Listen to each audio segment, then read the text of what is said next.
If you are a woman, I would love for you to come hang out with Tanya Nichols and I on August 26th at 7 p.m. Central Time for a live meetup to dig deeper into the topic of women, money, and retirement. You can learn more and register at livewithroger.com. Do you want to have the confidence to truly rock retirement? Well, I'm going to show you how on the Retirement Answer Man Show. Welcome to August. I only have one word that comes to mind when I think of August, and that is hot. It is a hot month, especially here in Texas. It's brutal. But that's okay, because we have a hot topic this entire month of August for our theme, which is women, money, and retirement. So we're going to spend this entire month just talking about women and the issues that they deal with, how they may think about money a little bit differently, and just hear from a lot more women from our questions and answers and from the topics that we address in the main segment. Now, when you're talking about women for an entire month, it just makes sense that we have a woman's point of view. And I don't have that.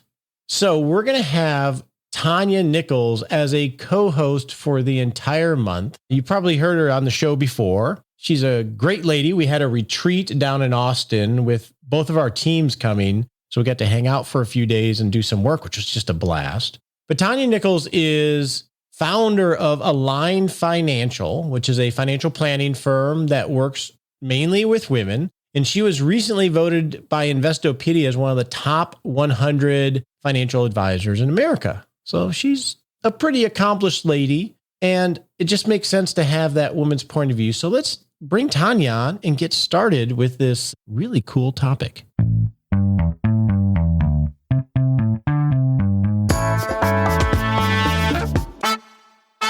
Tanya Nichols from Align Financial. How are you? Hey, Roger. I'm awesome.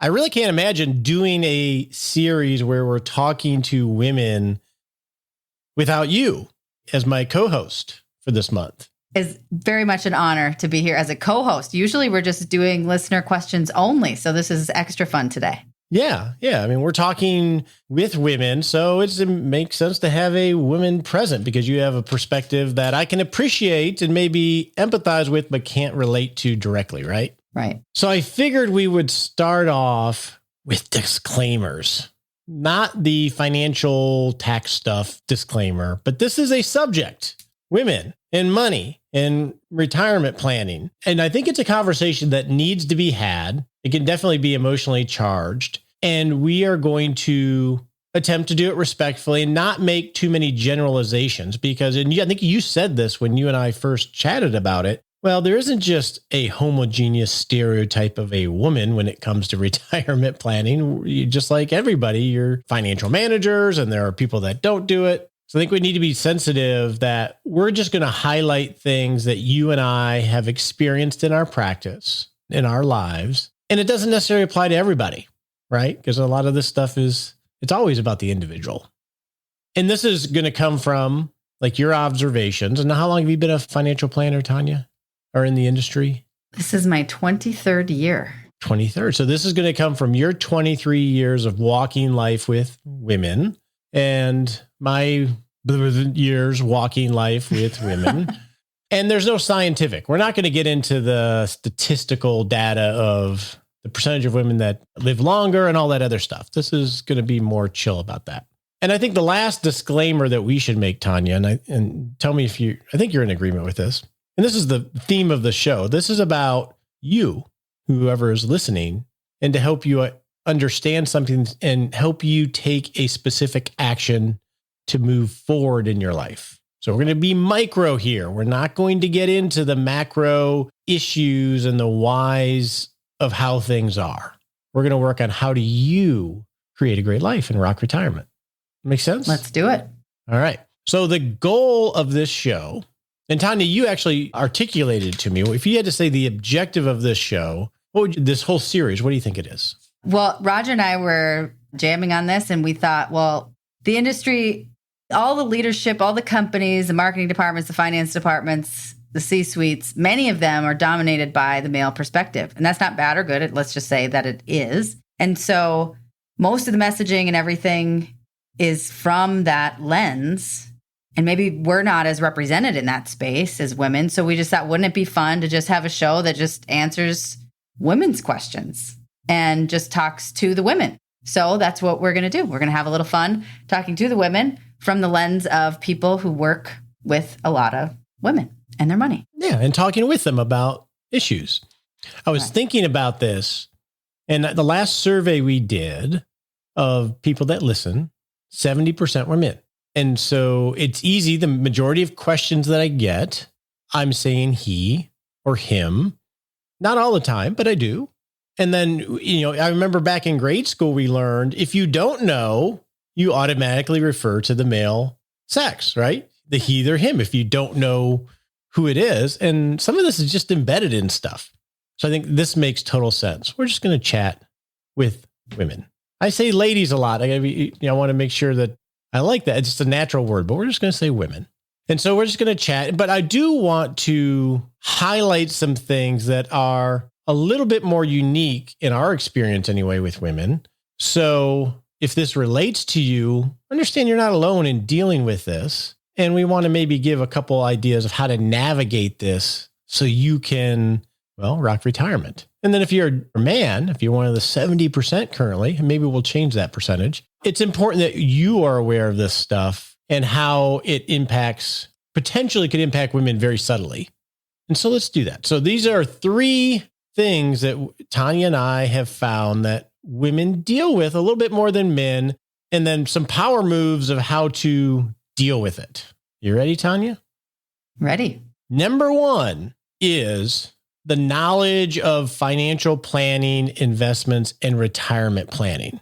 There is a misperception that women don't really do this. It's the husband's role or someone else's role that in terms of financial planning. And I think our industry promotes making all of this stuff much more complicated than it needs to be. Don't you think so?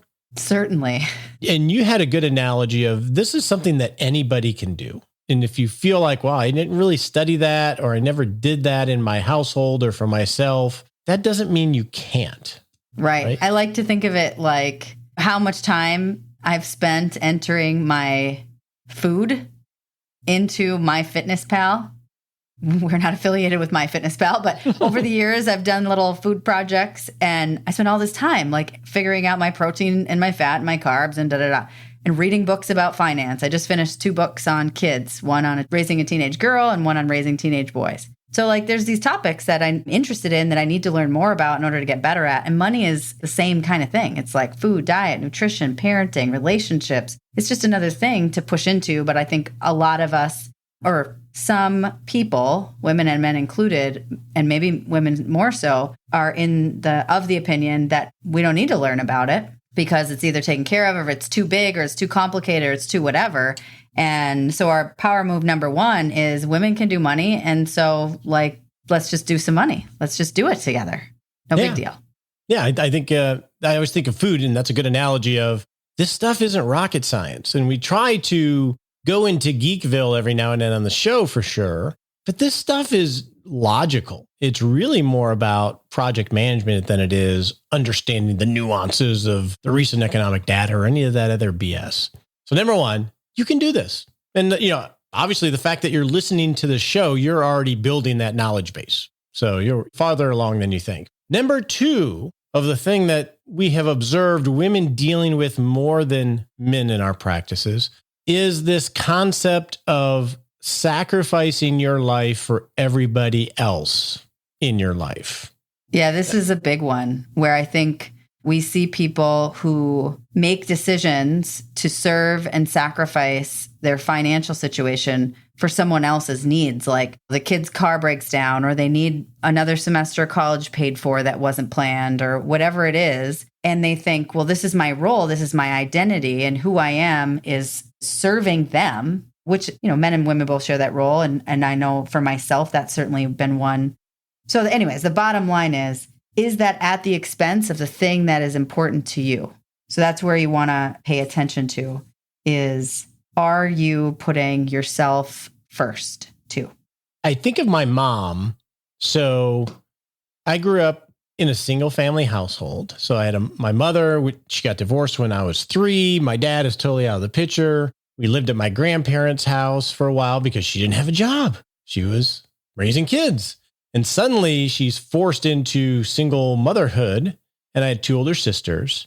And then as I think about it, she went and started as a secretary and then became a manager of a big co-op complex and had to juggle taking care of us, and we weren't easy, taking care of us, paying the bills, still trying to be mom, and trying to build a career in a world where I think rightly or not, or that you feel like you have to do more just to move up. And I remember when she got remarried, she started working in my stepfather's business, and she ended up going to law school at age 40. She had no interest in being an attorney, but it was needed. And I don't know the dynamics of how this was decision, but so she stepped up and sacrificed herself to go to law school for 2.5, 3 years while having kids in high school and working in the business. And then, she died at 48, and I talk about it in my book a little bit, but that's an example of she sacrificed everything for her children, for her spouse, her new spouse, but also I think at work, it works the same way. You sacrifice yourself to prove your worth in the business. And that's a trait that I've just observed with other women as well. So we got to be aware of that. I think is the key point. You can't take care of anybody else unless you take care of yourself. Right. And I think that's the step. Acknowledge that you need to take care of yourself. Yeah. If you have some of these habits, you get all the way to retirement. If you've created a situation in which kids or whomever is dependent on your support, it could change some of your outcome. So all of a sudden, if your decisions about whether you can retire are now totally impacted by the fact that you've got a lot of people depending on you to continue to perform at the level. So all of a sudden you're in this stuck spot. So the more intentional you are about that, the earlier. Doesn't mean you can't help people. Just means don't lose sight of what's important to you too. One of the top 5 regrets of people that are dying that we've talked about a lot. One of them is, I wish I would have lived a life true to myself. That implies that during life, you're exploring and leaning into what actually is true to yourself. That's a lot of what we need to do here. All right. Our last issue and power move. This is a big one, and I think we just need to punch it in the face. And that is, you have a rightful seat at the table when dealing with financial advisors, and you have an equal seat at the table when dealing with a marriage, within a marriage. So the one that we really got to punch in the face, I think, is the advisor part. So, gosh, we bomb at this, don't we? Like the industry totally fails us in this space, in my opinion. I've been doing this almost 30 years, and I've seen a lot. And I'm very disgusted by a lot of it. It's predominantly male. And if you read books like, there's a lot of books that talk about stockbrokers and, the inner of, especially the bigger firms, and they're disgusting. Misogynistic is essentially the word that has a lot of root in our industry. Now, this is talking about the 80s and 90s and the 2000s. It's definitely gotten a lot better, but there is still a lot of cultural things in our industry that just simply look down on women and dismiss them. Right. Yeah. As a women advisor, 15 years ago, you wouldn't get invited to the same learning events because the type of entertainment that was at these types of learning events wasn't necessarily geared towards women. It was more male focused. So even simple stuff like that in the industry, it just wasn't even, they didn't even know how to deal with the fact that we existed. Women as advisors, let alone women as clients. Now, at least you go to trainings in big firms and there'll be trainings that are training advisors to talk to the women too, which sounds ridiculous that it has to even be a conversation, but there's certainly, there's at least attention on it now. And there's starting to be spaces for women to chat with themselves and chat with their counterparts. So this is progressing rapidly, which I think is a really good thing for the industry as we grow up to become a profession. But the point here is, I think, right, Tanya, is you as a woman, when you're dealing with a financial advisor, you need to have your equal seat at the table. You don't need to earn it. It's yours. And you can't put up with someone diminishing you or dismissing you. And so if that happens, here's my thought. And I want to hear your thought too, Tanya. Here's my 3-step process when you experience that. Number 1 is address it directly and be very clear, because it may be a simple mistake. So maybe they deal with, 99% of their clients are men and they're the ones that are doing things. So they may do it unintentionally. So it's up to you to point it out and to do it in a way that it can be received, but be very clear. And if they don't respond to that and listen, there are plenty of amazing advisors, both women and men, that you can use and find. You have options. You don't have to put up with it. Or lastly, going back to the first move, you're smart enough. You could go figure this out yourself, whether it's in reading books, listening to podcasts, could join the Rock Retirement Club, whatever it is. But the point is, you don't have to put up with it. Right. You talked about an experience when we were chatting. Why don't you share that? Yes. I just had dinner with a friend who is buying a home with her long-term partner. They're unmarried and they were signing up for their homeowner's insurance. And this is their first house. It's a big deal. And they're a modern couple. And so they go to the insurance agent together and the insurance agent lays out the contract and it says his name all over the contract, but it doesn't say her name, my friend. And my friend asked him, am I on here? We own this house equally. We both own this house. And he says, oh, yeah. And she felt diminished. So she went at it again, asked him again, and then kind of diminished her again. So they end the meeting, wrap everything up, they leave. And her partner asked her, how'd you feel about that? Because he could tell what had happened. What do you want to do? And she said, sorry, we're going to hire someone else. So they're just picking somebody else. And I love that. I think that's totally perfect. And the guy is probably not even a bad insurance agent or anything. Maybe they've got a great deal or whatever else. But the point is, find people that you vibe with, that you trust. And I think another thing to look for when you are taught, whether it's a banker or a mortgage person or something, is not do they hear your priorities? Do they hear you and where you're at? Do they have the capacity to sit on the other side of the table? And instead of telling you all about themselves, are they really hearing you out for what you need in the situation? And I think that's something to look for when you're sitting in that seat at the table. Yeah, and I think that's a really good point, because the modern financial planner isn't about the mumbo jumbo of markets and everything else. The modern financial planner, in my mind, is as much a coach, an advisor. And what does a coach do? They listen. They hear. Now, the second place where you have an equal part of the table, and this is assuming you're married, is with your spouse or your partner. And my only observation here, Tanya, is it's really less about who is the husband or the wife or the male or the female. It's more about the non-financial manager, right? Because I just had a conversation with a client yesterday where she is the financial manager of everything and he is totally checked out. In fact, we had a meeting like a week or so ago where we brought him in to say, here, this is the stuff that you at least need to know so you can be on board. And he was involved in a lot of the goal planning process. So a little bit is who is the financial manager. So if you're not the financial manager, it's important that you delegate to the other partner, but you don't relinquish your decision-making power. A good example I think of, because I'm looking at Tanya on video, you can't see this. And I have most of my meetings like this. And when we're dreaming up what an ideal retirement is, usually I'm looking at the spouses or the male and the female. And usually one of them is leading it, right? They're speaking for the family on what they want for the rest of their lives, essentially. And while the one spouse or partner is speaking, all I'm doing is looking at the other one to see if their facial expressions show agreement, questioning, disagreement, because my job, I think, is to help call that out and say, well, wait a second, John, you're not really agreeing with what Sally's saying. Or I won't say it that bluntly, to sort of tease out, because it's easy to sacrifice to what the other person is saying and not speak something that's really important to you. Right. And it's your life too. Yeah. And you only got one shot at this. Yes. So let's do it. All right, with that, let's go to listener questions.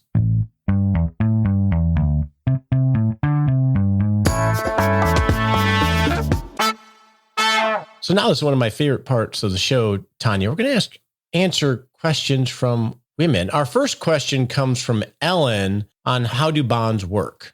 Hi, Roger. It's Ellen. First, let me say that I absolutely love your podcast. I found it about 2 years ago, and I've gone back and listened to every episode, some more than once. I'm calling because I do not understand how bond funds work.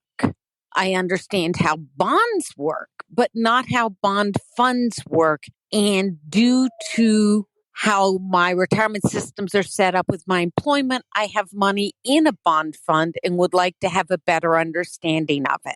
I very much appreciate what you do and intend to join the Rock Retirement Club once I'm within 5 years of retiring.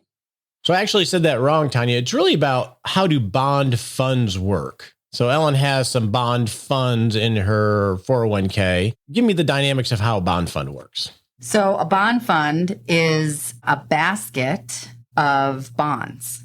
So there's an investment manager. So just like a traditional mutual fund, there's investment managers, and their job is to select investments to place inside of their fund. In a bond fund, they're primarily selecting bonds. And so you could have a bond fund that's concentrated on a certain state, municipal bonds. You could have a bond fund that's concentrated on maybe some shorter term bonds, which means that they're constantly renewing over shorter periods of time. So the interest rates are usually a little bit lower. You can have bond funds that are focused on longer term, where the interest rates maybe are higher. The difference between bond funds and bonds, in my experience, is bonds have two things that bond funds don't have. They have permanence and they have definition.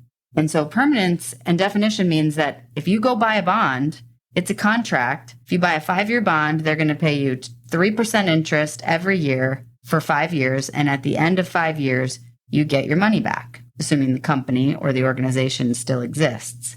The thing about bond funds is you don't actually own that one bond. So you're relying on the investment manager to make the decisions about the different ones that you own. Most clients today own bond funds, in my experience. I don't see a lot of folks going out and creating bond ladders. It's harder to access those as retail investors today. So bond funds are kind of the way of the world from my perspective. Tell me, what did I miss, Roger? I don't know if you missed anything. I thought that was a good explanation. I think the key difference is that with a bond fund, you never get that assurance on this date, I get my money back, right? If interest rates go up and the bond fund goes down in value, you have to sell it for what it's worth if you need to get out of it. Whereas if you own an individual bond, you can just hold on to it knowing you're going to get your money back. So quote unquote, you never lose your money, even if interest rates go to the sky. Right. Generally, if you're shorter term nature, bonds have more security of you're getting your money back, right? If you're buying something, you need the money in 3 years, a bond, individual bond or a CD is going to give you more definition and security than a fund. But if you're very long-term oriented, a bond fund is going to be much easier and probably appropriate, right?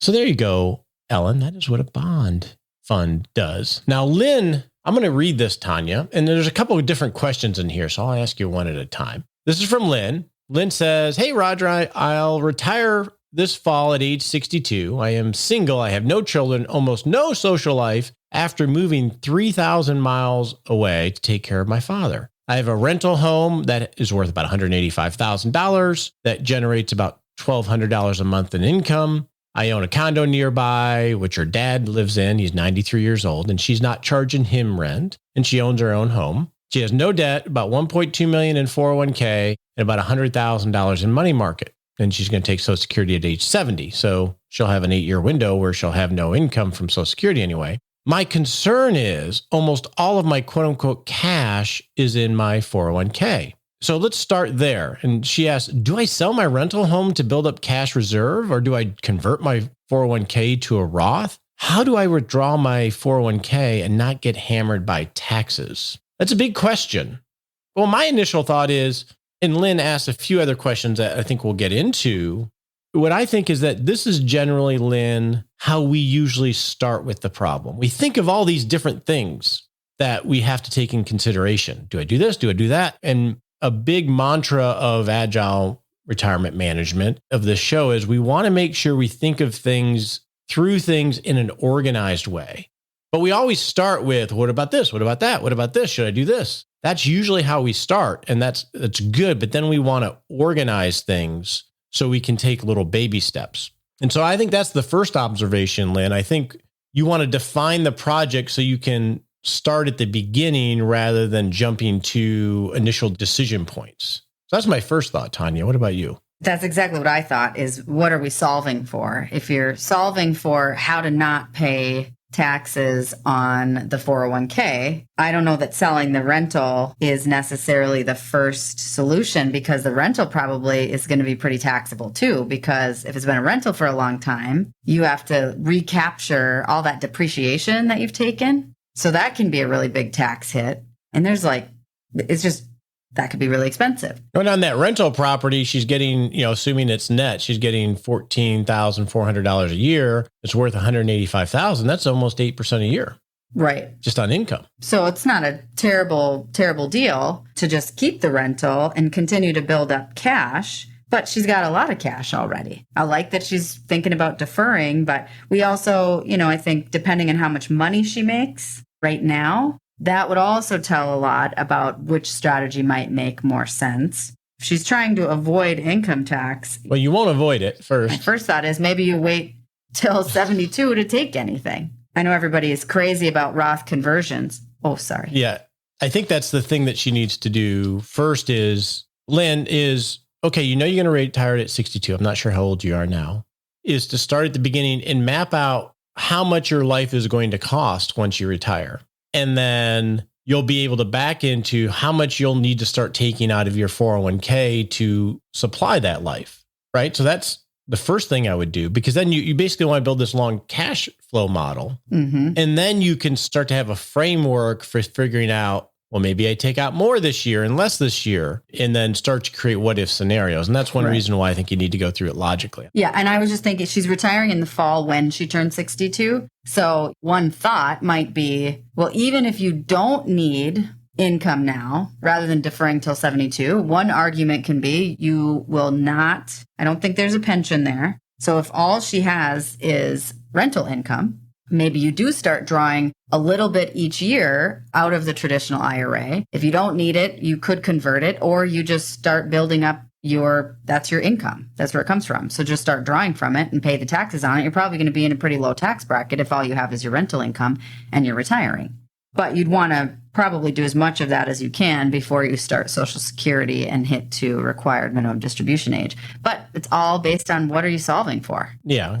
Getting back to the beginning. So I did a quick calculation. If you have 1.2 million on your 401k, and I assumed you're 62 now, and you don't take any money out and it grows at 5%, your RMD at age 72 is going to be about $78,000 a year. So that's the amount that you're going to end up having to take out, assuming you don't touch it beforehand.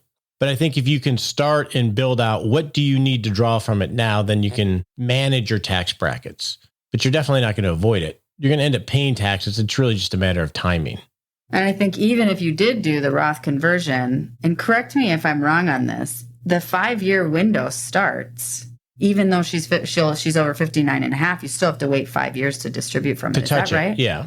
Yes. Yeah. So yes. Well, once you hit 59 and a half, it goes away though, because you're already over. The 5-year window goes away? Right. Because you won't have the penalty because you're over 59 and a half. Oh, got it. I just was reading about this and I thought I read that the 5-year rule still applies, but I will have to clarify that for myself. Are you positive? Every time I do this, I go check the books again. I know. Me too.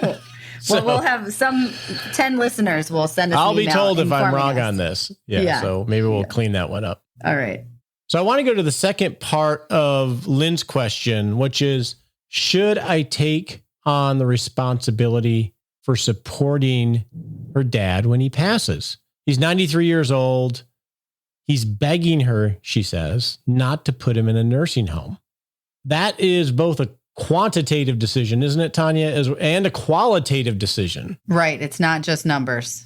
It's not just numbers. So the quantitative decision is, I think, Lynn, like we've talked about in terms of creating this framework, is can you realistically afford to support your dad without sacrificing your retirement security? That's the key question to know whether this is even a question you should consider. And the framework will help you plug in a what if scenario. Well, what if my dad runs out of money in 2 years and I start paying this home care? Will I still be okay? And if the answer is yes, with reasonable confidence, then you can consider it. But if the answer is, maybe, then you have to really think this through. So how do you approach that, helping someone navigate this decision? If it's you might be able to. How do you walk through that, Tanya? When I saw Lynn's question, I think that a lot of people are facing this issue, and it's a hard one. I don't think there's like a cut and dry answer on this. What came to mind for me, and this might be a little heavy, but like dad's in a spot where he can't pay the bills anymore. When I think about helping others, and then when I have seen other clients do this, how they evaluate whether or not it's time to step in and help others or not, sometimes it's about us getting comfortable with the discomfort of someone else experiencing the consequences of their choices or the consequences of their circumstances, however you want to look at that. And that's not a help or don't help. It's just like, am I just trying to not be uncomfortable with the fact that this is his outcome? And do I want to change that or not? So making some space for those kind of feelings and conversations can make the once you know, can I or can't I, it'll help you see if you really want to push it or not, because it's that important to you to create the outcome you want for him, or that you're just going to do your best to support him through the next phase of his life in a way that works for you as well. I think that's really well said, because there is that urge to rescue people you love. I mean, I've totally seen it with kids, right? Adult kids that are, it's like whether it's enabling, not supporting, but it goes the other direction too, of it's easy to say, well, I'll just do whatever I have. And then you're in a horrible situation. So building some boundaries on how you do that. And I think also, Lynn, the premise of Tanya's question is if you know what you need. So maybe you go through a process and you come down, this is what I need to reasonably be okay for the rest of my life. And then you can identify what might be excess funds that you have that might help you out a little bit in case you have some life shocks, but you maybe can go give away a little bit of it. That will help give you some context to understand and make a really informed decision if you're planning on spending more on your dad. Yeah, you're right. We're going to see a lot more of this, Tanya. Yes, we are. Our next question comes from Michelle. And it's really not a question. Michelle she wanted to share some of her wisdom for women. And the first one, Tanya, was what we women need to know is that we are capable of managing our own finances over the long term, not just paying the bills and making sure there's money for groceries. Amen. Well said, Michelle. And what men need to be reminded of is that women or partners or that wives will likely outlive them. And so decisions that we make in our 50s and 60s as a couple in this case will have profound effects on most likely the lady, the woman. And so what are some of those decisions that we might make in the early stages that might impact us later on? What do you think, Tanya? The one that stands out to me the most is in a traditional or stereotypical relationship in which the male was making most of the decisions around the big picture finance. And maybe the wife was writing the grocery bill and the mortgage payment. And the husband has a pension option and he decides to not take the spousal benefit in order to have a higher payout. Because typically, if your spouse signs off, you can do it over just your own lifetime. And usually it's like, 10, 15% higher, something like that. In terms of the payment you get from the pension. Correct. So over a long period of time, if you have a 30-year retirement, that's a lot of money to give up. But if you do that at 55, for example, I have seen that end unfortunate ways. And it's a decision that you can't reverse. So one decision, and goes to pension, is don't think about getting the most income. Think about getting income for everybody's life, not just, say, in this case, the husband with the pension, where the pension goes away when he dies. Right. Consider the lower amount seriously for both spouses. Right. Or taking on a bunch of debt right before retirement. That's another one that if they make the normal purchase decisions or like big purchase decisions and all of a sudden they've got 2 brand new truck payments rolling into retirement or something like that. Those are things. And I think Social Security is a decision there too. Social Security isn't, in my opinion, I don't think about Social Security. What's the break-even point based on if I take it at 62, 67, or 70? I think of Social Security as longevity insurance, and you want to maximize the potential income for the surviving spouse, assuming that the husband has the higher benefit. That's another one, right? Right. One I deal with is when I'm dealing with a couple where the husband is the investment manager and they're really into it. They express a concern of my disengaged spouse. Well, if I'm gone, they're aware if I'm gone, how are they going to manage this? And they're really into it. So they end up making it much more complex than it needs to be. And so I think decisions on the complexity of what you're doing with your financial money, the more complex the manager makes it, the more difficult it is for the non-manager to pick up the baton in the event the manager's gone. So I think that's another one. Good wisdom, Michelle. So our last question comes from B. My husband and I do not have children. My biggest fear is what will happen to me and how will I be cared for if he were to die first? Long-term care seems expensive and unreliable. I feel this gets really addressed if you have children. Sometimes somebody at least will be looking after the well-being if you have children. Other than her husband, she doesn't have siblings, nieces, or nephews in the country. So the key question is, my biggest fear is what will happen to me and how will I be taken care of if my husband dies first? What came to mind for you on this one?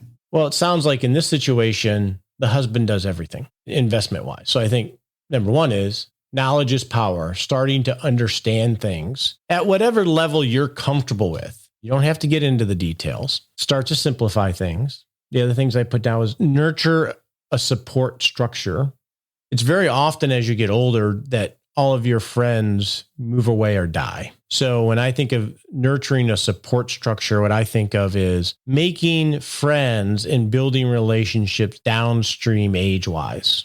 So you have that community of people, and that could be through church, it could be through organizations, but I think that traditionally, and I think it's a necessity, becomes a big support structure. Plan early on where you're going to live, on care, and build relationships with professionals before you need them. So when I think of that, Michelle, what I think of is potentially it could be a financial advisor or planner that takes the role of financial manager if and when your husband passes. It could be exploring senior living communities within your locale. So you know who the managers are, you know which ones are more attractive and which ones seem to fit you. Start to build some of these relationships so you can learn in little bits rather than your husband dying all of a sudden and you try to do this all at once.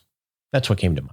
I love it. Yeah, community is what came to mind for me. But I think this is an issue. I've got some clients, one in particular I'm thinking of. She has children and her best friend, they already have a pact that they're going to kind of take that role in each other's lives. And so building that community, the downstream, and I've heard you talk about this before, I really think that is brilliant. Cultivating relationships with people outside of your age and that are younger than you, I think that's super smart. And while now it might feel more comfortable to stay in your own routine with your own, maybe just you and your spouse and the little things that you guys do together, like this could be a real meaningful investment into feeling secure later and feeling empowered to make the decisions that B needs to make should that event happen. And I wonder if she might be underestimating herself too. You know, the fact that she's writing in asking these questions tells me that maybe she's got a way of thinking about this already. She's on the search for information that I think that she'll probably create a good plan. Exactly. She's listening to a show like this. Right. This is not a normal show for people to listen to. You're really engaged if you're listening to something like this. Yes, exactly. So she might have a better plan and a better structure, a better social structure and community and plan for this than she realizes, just by the simple fact that she's listening and writing into shows like this. That is a great segue to our SMART Sprint. On your marks, get set.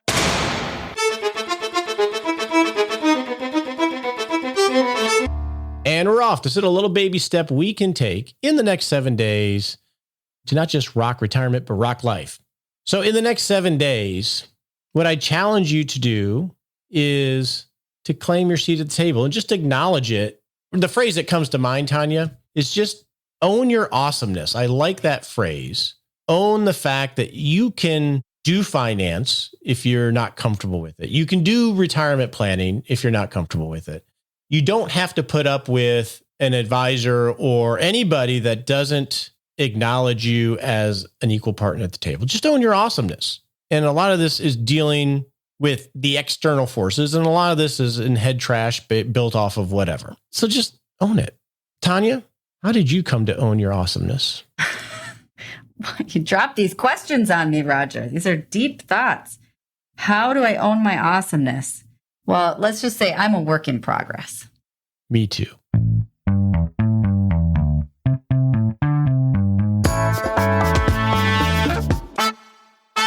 All right, we've recorded the first episode of this series. My impression, Tanya, and we're still on, just so you know, okay, is I think it's very clear that we want to be respectful to the subject, and we're a little measured as a result.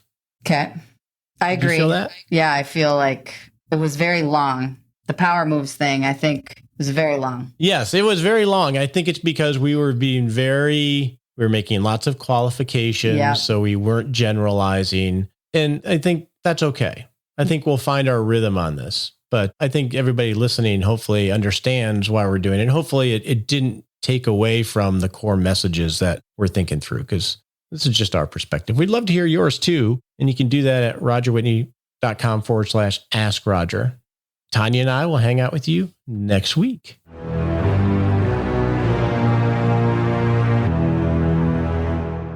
Hey, it's time for that all-important disclaimer. We so appreciate you listening to the show and love your questions and love the teaching that we're able to provide here. And actually, it helps us too. But remember, you're not our clients. Not love it if you took advice from us on the show. We would not love it if you took advice from us on the show. Realize this is helpful in education. Talk to your legal advisor, your tax advisor, or your financial advisor before you make any decisions.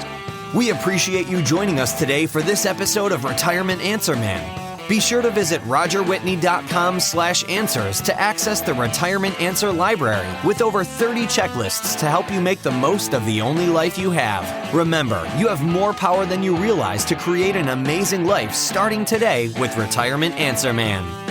The opinions voiced in this material are for general information only and are not intended to provide specific advice or recommendations for any individual. All performance referenced is historical and no guarantee of future results. All indices are unmanaged and may not be invested into directly. Have a wonderful day.